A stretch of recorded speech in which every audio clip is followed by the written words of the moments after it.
Hello everyone, here we are back with it again. Video 8 now, this is, isn't it, of the Fiat 131. So in this video I'm going to show you all about the main shaft because as I said before, the manual's not that good for the newer models. So what I thought I'd do is show you how it all came up. Well, I've taken it apart, so I'll tell you how it came apart and then I'll show you how pretty much all of it goes back together. I can't start reassembling the box fully yet because I've ordered the gaskets and the seals and they're not here. So I guess after I've done this bit, I'm guessing I'll have to concentrate on getting the casings cleaned and everything, and then I can get stuck into the engine. It's getting cooler now, so it's more workable temperature. It's just nice now. If it could be like this every day, I'd be happy, rather than, you know, it doesn't need to be 33 or 34 degrees, thank you very much. So anyway, without further ado, let's get to the bench and show you what's going on. I've had to make one special tool for this gearbox. It's absolutely amazing. When I did the MT82 and the Land Rover Defender engine, tools I'd made coming out of my ears, if you remember. But here, no, it's one tool which I probably could have got away without making if I'd done a bit of butchery. But yeah, absolutely brilliant. What a lovely, lovely gearbox this is. It's great if you know of one that's all damaged or whatever, or lying around or cheap or whatever, and you want to have some fun stripping and rebuilding gearboxes. This would be a good beginner because, one, you don't need any tools, and two, you need a puller, and two, it's so simple. It's wonderful. Most gearboxes are built on the same principle. They all have a bearing with an input shaft, and then on the end of the input shaft will be the fourth gear, which when locked with the main shaft with the synchro hub gives you 1-to-1, so the crank speed is equal to what comes out of the back end. More on that in a second. I've just remembered something. And you know, all the other gears feed through the lay shaft and stuff. So it's very, very simple, very, very common design, but it's just that it's so simple to get apart. There's no shimming, there's no you know, there's no measuring spacings and different grades of spacer and all this crap. It's just bolt it together, you know. I mean, I could get away with, if I didn't have to replace the seals, I could get away with putting it together with no gaskets, because these days, of course, we've got all the modern sealants and everything that manufacturers use. They don't use gaskets anymore. But I'd rather use the gaskets because they're sort of half, 3/4 of a millimetre thick, and they may be calculated in when it comes to all the preloads and everything. Well, not the preloads, but the spacings. If you have it all shut up, because there's 1, 2, 3, there's one at the back, and there's that one. Yeah, so there's one at the back, that one. Yeah, so there's 3 faces, so potentially you could end up with a 1.5 mil difference in the actual overall length of the casing. And if you've got 1.5 mil end float in all your bearings, that's going to really, it's going to, you know, as the helix of the gears engage, it's going to be like dum dum dum dum as they go around. So that's what you want to be careful of. Anyway, it's a police car or something coming. They found me. On the actual speed thing, I just want to explain something. I was in the garage the other night, and I was talking about that little bearing inside the input shaft, which sounds quite close. The bearing on the end of the input shaft sounds very close. Blimey. Anyway, so I've done a little calculation. So for those of you who are interested, just fast forward until you see me at the bench. I wanted to know the difference in speed between the shafts with the different gears. So I may have to pause this and edit bits and that, because I might get a little bit lost. But anyway, right. So the tyre is 570 mm outer diameter, which is 1,791 millimeters circumference. So if you divide that into a kilometre, that means 558 revs per wheel per kilometre at 60 kilometers an hour. Okay, so if we assume this car spent its whole life doing 60 kilometers an hour, all of this will come true. Now the diff in this is lovely. It's a 4.44 diff. I couldn't believe it. That is such a brilliant diff for motorsport. So it's 2477 2,477 RPM per kilometer, okay, or per minute at 60 kilometers an hour. Okay, sorry, so that's 558 RPM per minute, so it's revs per minute, and 2,477 RPM per minute, not kilometer. So at 60 kilometers an hour, the prop shaft is doing 33,480 revs an hour. So every kilometer at 60 kilometers an hour, your prop shaft is doing 33,480, which means the actual main shaft in the gearbox is doing that speed at 60 kilometers an hour. So with the difference in the gears, in first, your engine would be doing 9,021 RPM. In second, this is to sustain 60 kilometers an hour. In second, your engine would be doing 5,060 kilometers RPM. In third, it would be 3,376 RPM. In fourth is 2,477 because it's the same RPM as the prop shaft because it's 1-to-1. And in fifth, it would be 2,075 RPM. So that means that in first gear, that little bearing, that little cage bearing inside the input shaft where it goes on the nose of the main shaft, the difference in the speed, okay, if you were doing 60 kilometers an hour in first gear, which you would never do anyway, the engine would be doing 9,021 RPM.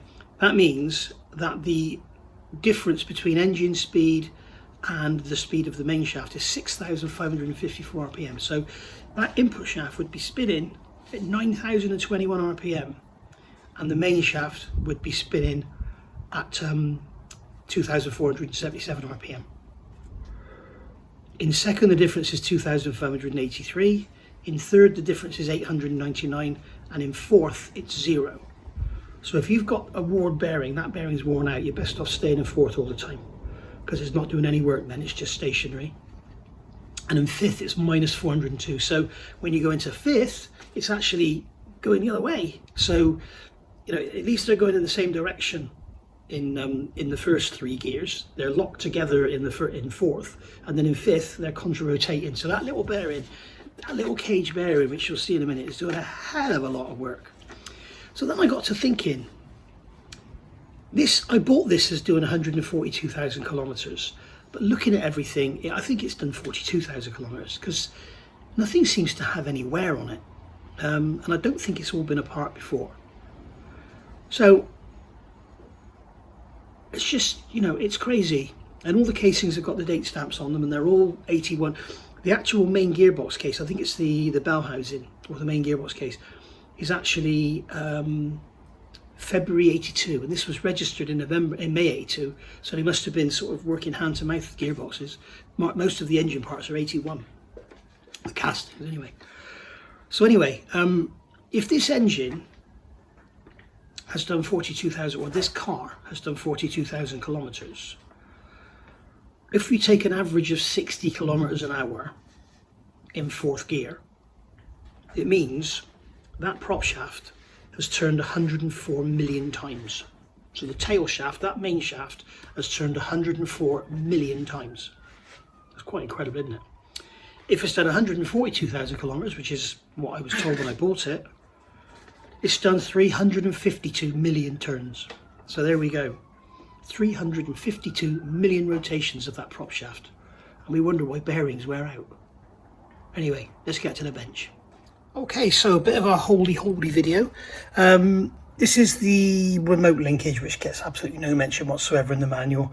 And this just basically bolts to the top of the gearbox and replaces what used to be like a cast in this size with that in it. So you've got this link rod on the bottom, you can see in here where they've got a shaft going through, coming out the other side, and that all goes together. But there's no mention in the manual of how it goes together, comes apart. So if you have got one of these and you want to strip it and you're not sure about it, then here's the place to be. There's all the nuts and bolts and everything. So we've got some specials in there, and there's a selector rod. Those police are still running up and down the road. So there we go. There's the large boot, and then there's the plastic base, and there's the actual shift knob itself.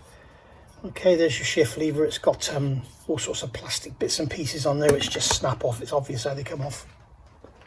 And over here we have the main shaft components. Now I've left all these separate, they're not boxed up or anything, because what I'm going to do, they've all been washed in paraffin, and then as it goes back together I will wash each part individually with carb cleaner so it's absolutely spotless. And then I've got some 8590, is it 8590? I've got the bottle on the shelf and I put it the wrong way around. 8590, is it? Let's go and get it, let's go and have a look. There's the bellows in there, there's some more gearbox parts all cleaned and everything. There's the input shaft there with the 4th gear on it, and you can see down in here there's that little bearing that does all that work. Amazing, absolutely incredible. And it's in perfect condition. This is EP80W90, and I think this is the one you shouldn't use. I don't think you should use EP in this, so I'm going to have a look and see what else I've got. I picked that, I bought that for something else, and I found it there and I thought that would be good, but I've got a feeling you mustn't use EP in here because we have a brass bush in the reverse gear, the reverse idler, so and that EP will destroy that bush, so we mustn't use EP, so I'm glad I didn't use it. Right, is it not EP or EP? Let's have a look, hang on a second. I've had a look, EP destroys the brass, so we won't be using that one. So here we've got the main shaft components. There's the main shaft itself, obviously there. Okay, so this is the front end, that's where that little bearing goes on the input shaft, and then all the way to the back end, and that's where the big spider goes for the prop shaft. And then here you can see we've got more cage bearings. This one's split. Okay, so that goes over that diameter there.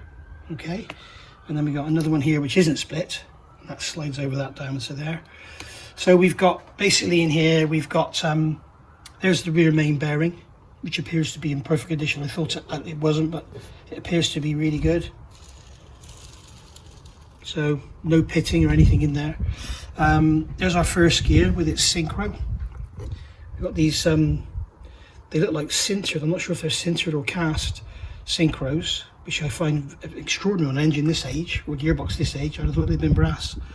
So there's first, second, you can see they've got the coarse teeth on them, and then when we get to third, you can see we've got the finer teeth, and then we've got 4th is on the input shaft, and then there's 5th, again with its synchro ring and everything. So all looking very, very nice. What's really unusual with this, again with this bloody Haynes manual, normally what they do here, when you push the synchro onto its cone, they will give you a minimum maximum thickness here, the dimension here between the gear, the gap, and you measure that, and that's how you judge the wear on the synchros. And if they've closed up too much, the synchro's worn, and you need to replace them, but they don't have that on here. So, but we can see there is absolutely hardly any wear on anything. If this thing's done 142,000 miles, it's been driven very, very gently and very, very well looked after. It's incredibly good condition. There's no chipped teeth. There was less than half a thimble full of metal on the magnetic plug. It's absolutely incredible.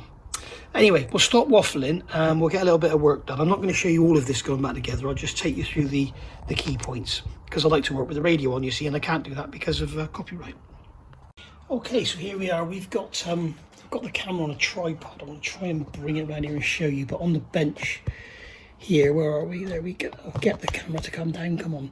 On the bench here, we've got the gears and everything all cleaned up. Synchro rings all been apart.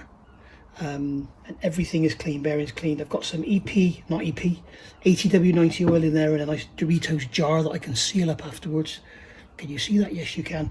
So anyway, let's get this camera back over here so that you can see what I'm doing. Right, so we have the bearing here. I've got a little paintbrush, and this is where that bearing's going to go.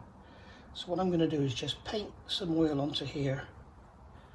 I just want enough to lubricate it initially. I don't want to be having it all dripping wet and everything. I want to keep it nice and clean, but obviously if we get any rain or anything, I'm going to have to cover it in oil because we can't afford to have any moisture on it if it's dry.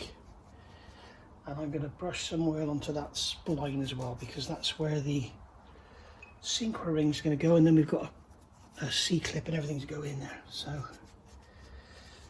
there we go. So that's some lubrication on there. And then this bearing will literally come down over the top like that, and then open up over that flange, and then come together. You can see here you've got this sort of step in it, which is nice. Okay, and then I'm going to put some more oil on the bearing, because we don't want any dry spots in there, do we?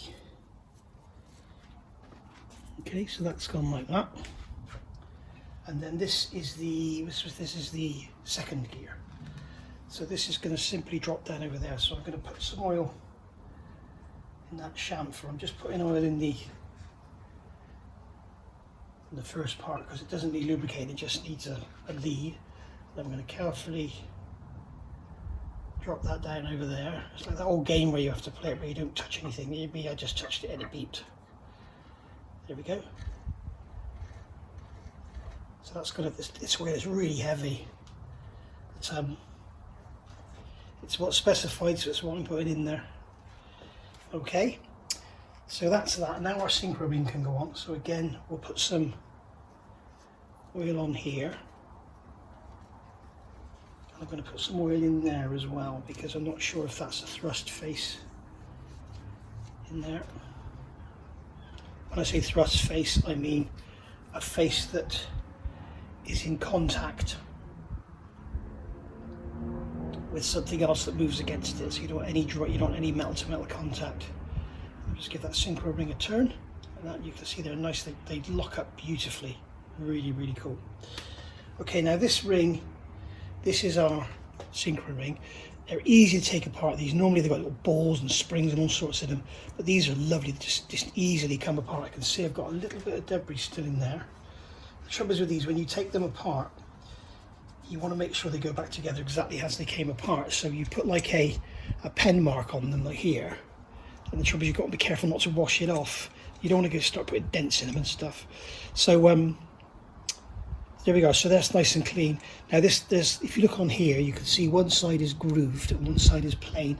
And you've got to make sure the groove side is towards the gear. I'm just going to look in the manual actually and see if they tell you that. But what I did, I can't show you now because it's obviously not on my phone, but I took a photograph. If I think of it, I'll put it up now. I took a photograph of the main shaft before I stripped it so that I knew everything went back the same. So let's just check the manual and see if they do mention that. Hang on. Okay, I've had a look in the manual and you can clearly see in there that they're putting this ring on, this synchro ring, with this groove facing up. Now I've got a photograph when this went together, it was facing down. I'm guessing it doesn't matter because it appears to be fully symmetrical. So I'm guessing it doesn't really matter, but if you are taking these apart like I am to clean them, there was a lot of black sludge built up in these little chambers here. These little shiny steel bits you can see there. There was a lot of sludge. Where are we? It's very difficult to film this. There's a lot of sludge in there, so bear that in mind. It's much easier when you're working on the bench rather than out of the vise. But yeah, so get them cleaned out. So I really recommend making sure it all goes back together because it would all have bedded in, and if you put it back together in the wrong order, it's all got to bed in again, which is just increased wear. So put it all back together the same, and you won't have any troubles. So I'm going to put this back together as it came out. So that is going to slide down over there. Whoops, beep, beep, beep, beep. I've got to make sure.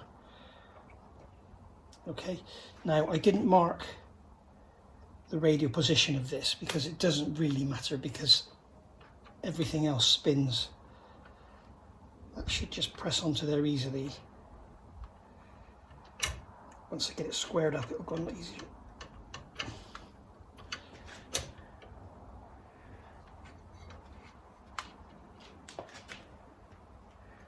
I have to make sure we don't damage that bearing surface that's just above it. What I do have to do is make sure that when I put this together that we get this synchro ring in the right position relative to the hub. So I'm going to pass that down over. Beep. Beep, beep, beep, beep, beep. There we go, that was the problem, I didn't have it lined up properly. So there we are, that's all going to go together lovely. So we're just going to put a drop of oil in each of those sliders, because obviously before it all goes back together I need to check that I can get all the gears, and I don't want to be doing that dry. Don't do anything dry on this. Okay, so you can see how it works. Now what will happen is now is the selector fork would come along. What I'll do is put a bit of oil on those teeth there, and the selector fork will come along and synchronously grab the gear, and then that would slide down, and that's your gear then engaged. So basically the gear is being driven through the lay shaft onto that gear, which in turn is driving this hub through that spline, driving this shaft. When it's not in that gear, when it's in another gear, okay, make sure the springs stay down, you can see the gear spins freely. So this is what I was talking about earlier in the start of the video when I was talking about speeds, the differential in speeds that these bearings handle. It's absolutely amazing. So right, so now we've got a snap ring to go on here. Okay, so this is a snap ring, you can see it was on that way, so I'll put it back on that way. So that's going to go down over there, and you can see it doesn't want to slide down over that bearing, and I'm not going to force it because I don't want to spoil the bearing. So I'll grab my snap ring pliers, and remember this was quite an awkward one to get off. It kept wanting to pivot. So I'm going to open that up, force it down over that bearing without touching the bearing surface. There we go. And then we can just push it down and make sure it's snapped in nice and firmly home. And this is something, this isn't mentioned in the manuals, it's tiny little shim. And I think what this is for, you've got this plastic bore cage which is going to go onto this race here. You can imagine that plastic bore cage up against that C-clip. So I think this is basically there to stop it rubbing on that C-clip. So that's just going to jump over the top there and sit down like that. So we'll put a drop of oil on there in case we forget. So that is second gear installed. So now I've just got to do the same thing. I've got to take Dottie for a walk now. I've got to do the same thing until we get back to the rear bearing, and then we can turn the shaft over and work on the front. If you notice, I've got it in aluminium jaws in the vise here, and I'm holding it on the spline, not on a bearing face. These diameters here, you can see this diameter here, that is actually a bearing face. The gear runs on that. The gear is ground to a tight tolerance, and the gear runs on that. This is probably the reason we've got this old, very thick EP oil, because it's thicker than engine oil. It's brilliant stuff. So and it probably uses a lot of energy, wastes a lot of horsepower, but it's making for a bulletproof gearbox, and it's simple rather than having all these stupid little bits and pieces and bushes and bearings and God knows what. And you know, gearboxes these days, I mean, the MT82 is not the best gearbox in the world. It seems to be okay in the Land Rover, but in the Mustang it's junk. Especially the After 18 when they changed the shift forks to aluminium. Duh. So yeah, but the later Mustangs now, like the manuals now, they have a beautiful gearbox in them. But the MT82 is great if you're just a normal car and you drive it normally, but for competition, forget it. Anyway, so I'm going to get this, as I say, I'm going to get this gear on. We've got the first gear going on next, and you can see here we've got the synchro ring. That's going to drop down into there after it's cleaned, and then this is going to go down and just sit on there, and then we've got some needle roller bearings to go on and stuff. So back in a minute. Okay, so you can see we got our third, fourth selector, bolt ring, synchro, whatever you want to call it. So there we are, and it's, as you can see, it's nicely cleaned, but not really properly. So the only way to get it cleaned properly is to take it apart, unless you've got a parts washer with it, you know, jet blast it and everything, then fine. But you know, everything I talk about is for the home guy really. And I say the home guy, I've got a lathe and a little milling machine and a press and everything, so it's not really the home guy, but a lot of people have got these bits and pieces now. So what you can do to get these apart, you can see here I've got a thick black mark there, and it's gone right over the edge.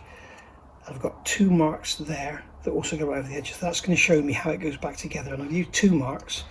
1 so that I get it the right way, and 2 so that if one mark disappears with cleaner, then at least the other mark will probably still remain.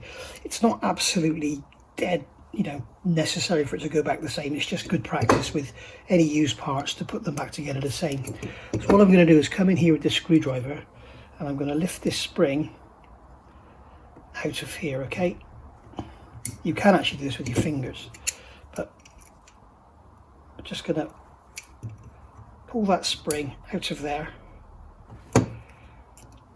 which is easier said than done, especially on camera. There we go. So that spring's coming out of there now. So that's free. So we can give that a wipe off. Okay, make sure it's all nice and clean. Okay, and now you can see this outer ring will just slide off. So we've got, as you can see, we thought it was clean. As you can see down in there, look, lots of gunge. There you are. It's like paste. It's just microscopic particles of metal mixed with oil, and it's just turned itself into like a black gunge. So what we need to do is make sure we clean these off. I'm just doing one area at a time, and then I can make sure that if I do remove a pen mark, the pen mark is there. Look, and as you see, we've got to the ink. So if I do remove a pen mark, then I can replace it when it's dry. Okay, so that's, you don't need to see me doing cleaning, do you? It's all about getting this apart. So now, these bits will just pop off, or you can just slide them up and let it all fall apart. Okay, and you can see now the amount of sludge and crap that's in there. Look at it. It's about 2 or 3 millimeters deep. You want to get that out, don't you guys? So what I do, dirty old bit of rag there. What I've got here is a tuna tin with some paraffin in. I've done the others, that's why it's so dirty. So we just put those in there. Right, and then get our brush with the paraffin and just give them a good old agitate, and then leave them for a few minutes just to let the paraffin get in there and dissolve the oil content of the gunge. Wipe the spring off, nice and clean. That's got gunge on it as well. It's where all this stuff is just practically stationary, and it's just the centrifugal forces held the oil there. So I'll get all these cleaned up now, and then I'll come back and I'll show you how we put it back together. Alright, so everything's clean. You can see they're nicely cleaned out now. So basically how you put it back together is really, really easy. You just clip the spring in, and as you can see on the spring, you've got these 3 raised areas. They go in the slots that have a shoulder on them. So basically these slots here are plain, these have a shoulder. Sorry, these slots here are plain, these have a shoulder. So each of them go in the ones with the shoulder, and then you just pull the spring up, slide the, you can't see what I'm doing, can you? You pull the spring up, slide the metal part over there, and just put it in. Same again, slide the spring up, hook the metal part underneath, and then here we're going to slide the spring up. It's difficult to keep you seeing what I'm doing. It's so much easier to do this on the bench without it all falling apart like this. I can't do this with you seeing what I'm doing, because if you try and hold it up, it all just falls apart. So I'm going to put this one in next. Put like that, and then pull this one up and pop that one in there. You see how much easier it is on the bench, and then when you turn it over, you can push these up. So you push those up so they're up towards you like that, and then you can slot the spring in just like so. Do the same on there. Oops, I missed it. I pushed it up, you see. Pushed it down, I mean. There we go. So now you can see those springs are engaged, both sides on those tabs. And here's the marks we put on. So we've got the 1 and the 2. So that'll go like that. And we've got the, yeah, the 1 has disappeared, look. There's the 1 there. Okay, so we've got the 1 and the 2. So that is going to go like that. Slide down over those metal parts. There you go. You can see it's all sprung together. And now, if you hold the centre, that's how it works. Okay. So that's all looking good. So I'm going to get a bit of oil on there, and then we'll get it fitted back on, and then I'll show you about using this tool I've made. Okay, so now we get to, this is probably the most difficult part of the whole thing, the whole job, the whole gearbox. You've got this very thick ring here, and you can see it's a cut washer, it's tapered. And what it does, you put it, it goes over there like that, okay? And it's putting pressure on the circlip so that the whole engine, the whole shaft is, well, this end gear is all pushed down. So the circlip goes on, okay? And obviously, if I get the circlip here in the circlip pliers, I need to open it up to get it over that diameter there. But as you can see, even if I put the circlip pliers higher up, I cannot get that ring to go down. Now what I could do is just knock it down. Okay, you could get a piece of tube and just knock it down. You always run the chance of burring, getting a piece of burr off the circlip or something going around the gearbox, you know, getting in the gears, embedding. So it's better to do it properly. So what I want to do is put this over. This is the tool I made. All right. And what I'm going to need to do here is turn this circlip around so that you can see better what I'm doing. There we go. So this tool here, what I'm going to do is put that over there. Okay. So now I can get the circlip, as you can see, I can get the circlip pliers in there. Expand the put pressure on here in the press, push that cup washer flat, and then I could open that circlip and it'll spring into the groove.